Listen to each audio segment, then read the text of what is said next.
በተለያዩ የዓለማችን ሀገራት ሆናችሁ የዚህን የፍኖተ ዲሞክራሲ ራዲዮ ለምትከታተሉን ሀገር ወዳድ ኢትዮጵያኖች እንደያላችሁበት የሰዓት አቆጣጠር ምን አደራችሁ ዋላችሁ እንዲሁም አመሻችሁ የምንለው የዚህ የፍኖተ ዲሞክራሲ አዘጋጆች ነን። ዘወትር እንደተለመደው ፕሮግራማችን በሳምንቱ የሀገር ቤት ዜና ይጀምራል። ክቡራን አድማጮች ቆይታችሁን እስከ ፕሮግራሙ ፍጻሜ ታደርጉ ዘንድ በድጋሚ እንጋብዛለን።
አሁን በቀጥታ ወደ ሳምንቱ ዜና እንሄዳለን።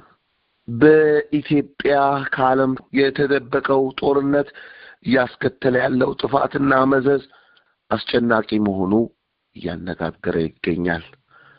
በአሁኑ ወቅት ኢትዮጵያ ውስጥ ያለው የፖለቲካ ችግር ከጎሳ ፖለቲካ ተሻግሮ አንድን ዘር ማመንመን ብሎም ማጥፋት እርከን ላይ የደረሰ መሆኑ ብዙዎች እየተናገሩት ይገኛሉ።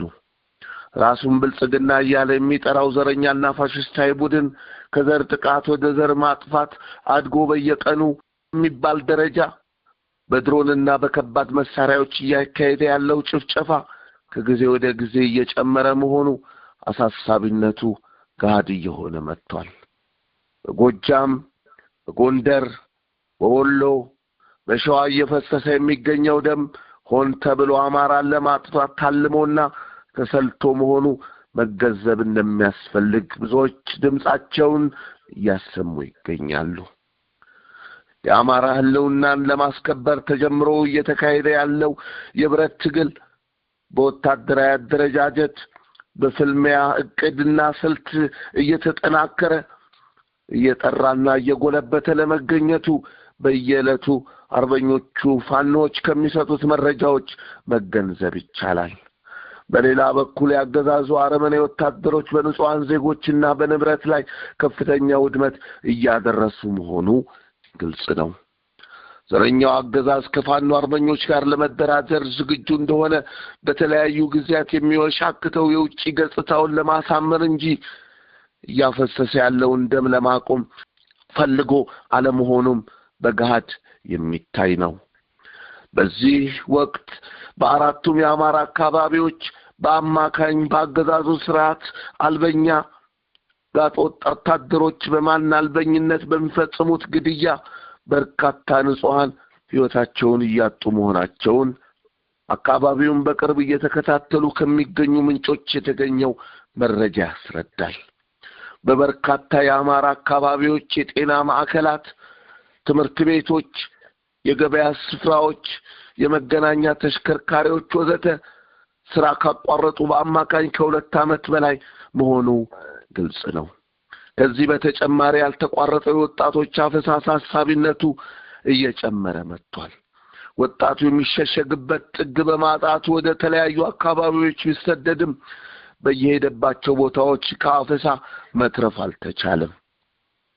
በተለይ በአዲስ አበባ ወጣቶች ከመንገድ ከመኖሪያቸው የቀን ስራም ሆነ ሌላ ከሚሰሩባቸው ቦታዎች እየታፈሱ እየተቀጠቀጡ ለአካል ጉዳት እየተዳረጉ በመሆኑ ስቃዩ ሌላ አማራጭ እንዲወስዱ ግፊት እያደረገባቸው መሆኑን ጉዳዩን የተከታተሉ ዜጎች እየተናገሩ ይገኛሉ። ከአገዛዙ አረመኔ ጦር ጋር እየተፋለመ የሚገኘው ፋኖ ድል ማድረጉን የተያያዘው ቢሆንም በጦር ሜዳው ሽንፈት የገጠመው ዘረኛው አገዛዝ የፋኖን ኃይል ለማዳከም የጠነሰሳቸውና ያካሄዳቸው ሴራዎች እየከሸፉ መሆናቸው እየታየ ነው። በከፍተኛ የሚዲያ ቅስቀሳ የታጀበው የነማስረሻ ሰጤ ክህደት ፋኖን ይፈረካክሳል የሚል ህልም አገዛዙ የነበረው ቢሆንም የፋኖ ትግል ከነማስረሻ ሰጤ ክህደት በኋላ ከጊዜ ወደ ጊዜ እየተጠናከረ መጣ እንጂ አልተዳከመም።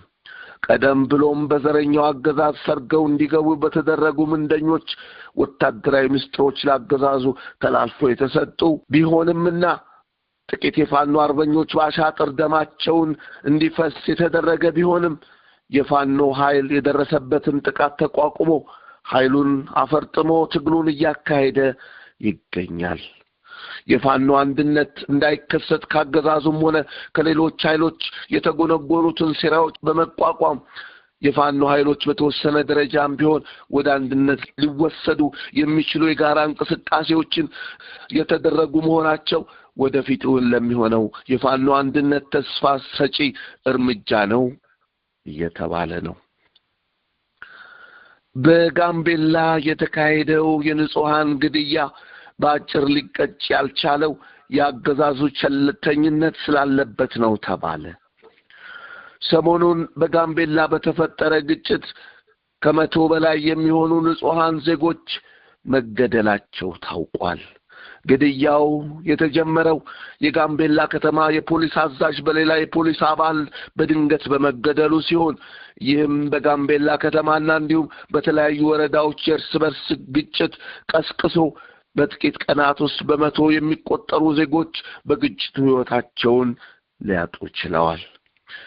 በወያኔም ሆነ በአብይ አገዛዝ ዘመን የተለያዩ ኃይሎች ፍላጎታቸውን ለማሟላት በሚሰነዝሩት ጥቃት በርካታ ዜጎች ከሚገደሉባቸው አካባቢዎች መካከል አንዱ ጋምቤላ ነች። በጋምቤላ በአኝዋክና በኑዌር ብሔረሰቦች መካከል ለዘመናት በነበረ ልዩነት በርካታ ዜጎች በየጊዜው እየተገደሉ መሆናቸው የሚታወቅ ሲሆን በየጊዜው ከደቡብ ሱዳን ወደ ጋምቤላ እየፈለሱ የሚገቡ የሙሬ ጎሳ ታጣቂዎች በሚሰነዝሩት ጥቃትም በርካታ ዜጎች ሲጨፈጨፉ መቆየታቸውም ይታወቃል። ከዚህ በተጨማሪ ኦነግ ሸኔም ሆነ ሌሎች በስልጣን ላይ ያሉት የኦሮሞ አክራሪዎች በይግባኝ ሰበብ የጋምቤላን መሬት ለመቀራመት የተለያዩ ጥቃቶች ሲፈጽሙም ቆይተዋል።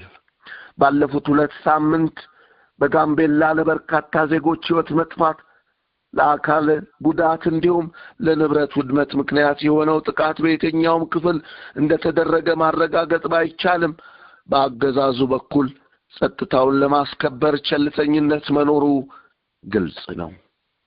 በአሁኑ ወቅት የጸጥታ ኃይሎች ወደ ቦታው የገቡት በሰብአዊ መብት ድርጅቶች ልመናና ውትወታ ሲሆን የሰላም ማስከበሩ ጉዳይ በትክክል መፈጸሙ ላይ ስጋት እንዳላቸው የጋምቤላ ነዋሪዎች እየገለጹ ይገኛሉ። በምርጫ ዙሪያ አገዛዙ እየተወነ ያለው ድራማ ማንንም አታልልም ተባለ። ምርጫ ቦርድ የተባለው ተቋም በሚቀጥለው ግንቦት ወር 2018 ሀገራዊ ምርጫ እንደሚካሄድ ይፋ አድርጓል። በሀገሪቷ ውስጥ የሚገኘው የዲሞክራሲ የጸጥታ ሁኔታ ነፃና ፍትሃዊ ምርጫ ሊያስተናግድ የሚችል ይመስል ስለ ተሳታፊ ድርጅቶች ፈቃድ፣ ስለ መራጭና ተመራጮች ምዝገባ እንዲሁም ተዛማጅ ጉዳዮች ዝርዝር መግለጫ ሰጥቷል።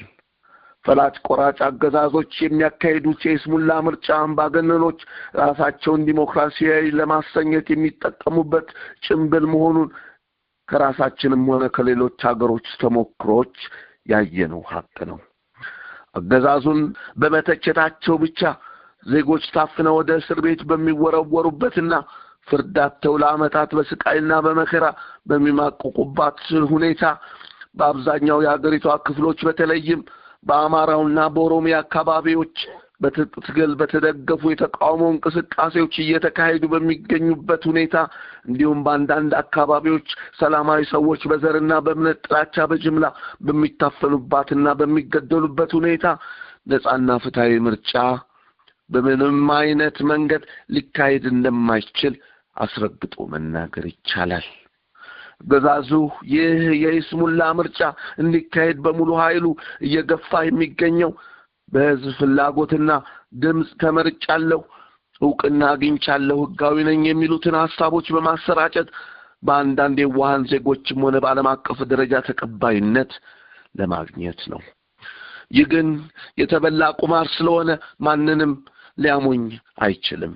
በሌላ በኩል አንዳንድ ተቃዋሚ ነን የሚሉ ድርጅቶች በምርጫው እንደሚሳተፉ በመግለጽ አገዛዙን ለመደገፍ እየሄዱበት ያለው ርቀት አስቂኝም አስገራሚም እየሆነ ነው።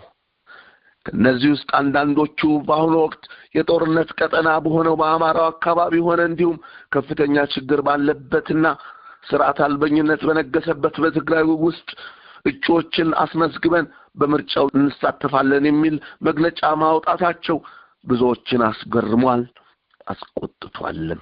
ለነጻና ርትዓዊ ምርጫ ቅድመ ሁኔታ የሆኑት ሰላምና ዲሞክራሲ ደብዛቸው በጠፋበት ሁኔታ በምርጫ እሳተፋለሁ ማለት የአገዛዙ አጃቢና ጫፋሪ ከመሆን የተለየ ውጤት አያመጣም።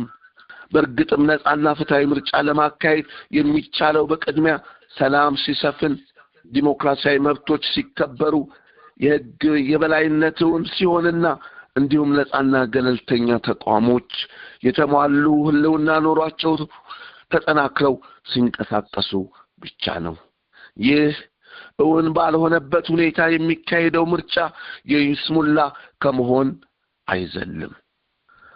አድማጮች፣ የዛሬው የሳምንቱ ዜና በዚሁ አብቅተናል።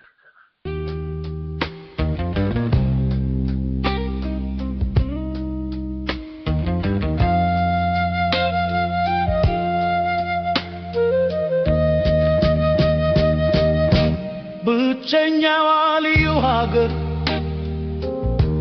በሰቆቃ የምትኖር የሕፃናት ለቅሶ ምሬት የእናቶች ብሶት የአዛውንት እንባ በየጊዜው የሚፈስባት ጥፋት ካላት ይቅር በላት ምነው አንተም እንዴት ተውካት? እናቴ ምን ሆኗል ወተትሽ? ሀገሬ ምን ሆኗል ወተትሽ? ኢትዮጵያ ምን ሆኗል ወተትሽ?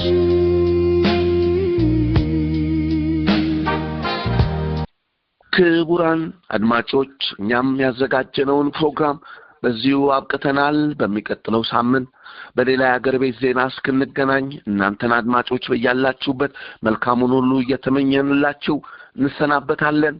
እስከ ሳምንት፣ መልካም ሳምንት። አንዱ ደካማ አንዱን ብርቱ፣ አንዱን ኃያል ማይነካ፣ አንዱን ትንሽ ከጭቃ ጋር የሚቦካ የሚረግጥ የሚዳመጥ ሳያጠፋ የሚከተክ፣ አንዱ አዋቂ ለብሶትሽ ተጨናቂ፣ ሌላው ክፉ ግድ የሌለው ስላንቺ ብትጠፊ ብትሞች፣ ለሆዱ ብቻ ለራሱ ለማይሞላው ለዛ ከርሱ በድሃው ልጅሽ ብሶት ሰቆቃ ለቅሶ ምሬት እሱነቱን ማንነቱን የውሸት እርስ ክፋቱን የሚያስመሰክር ትልማሞቱን ጀግና ተባይ ፍራቱ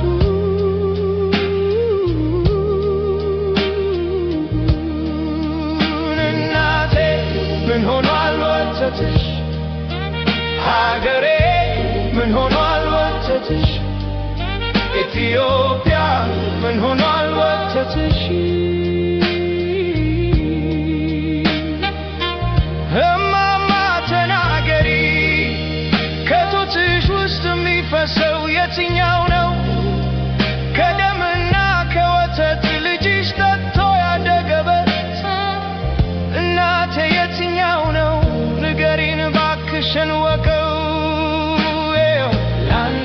ጭካኔ አስተምሮት ሌላው የሚበድልበት አንዱን አልቃሽ አንዱን አስለቃሽ የሚያደርገው ወተቱ ነው ወይስ ደሙ ካልፈሰሰ የማያረካው?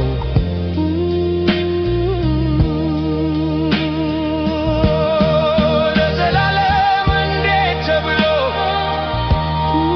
አንዱ አንዱን አግሎ አንዱ በአንዱ ተገድሎ እናቴ ወተት ነው ወይ የሚወጣሽ ወይስ ደም ነው የሚፈስሽ? እናቴ ምን ሆኗል ወተትሽ?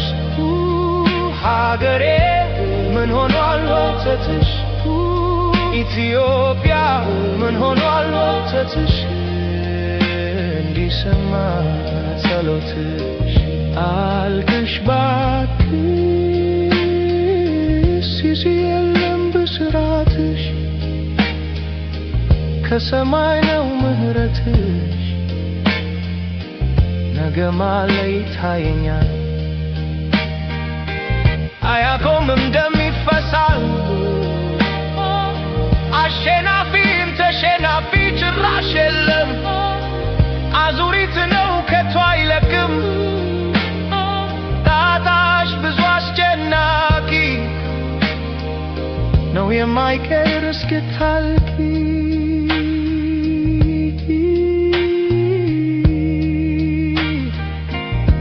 ብቸኛዋ ልዩ ሀገር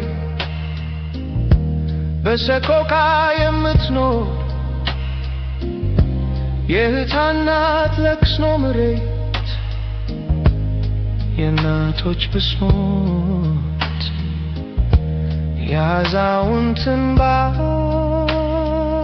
በየጊዜው የሚፈስባት ጥፋት ካላት ይቅር በላት ምነው አንተም እንዲህ ተውካት?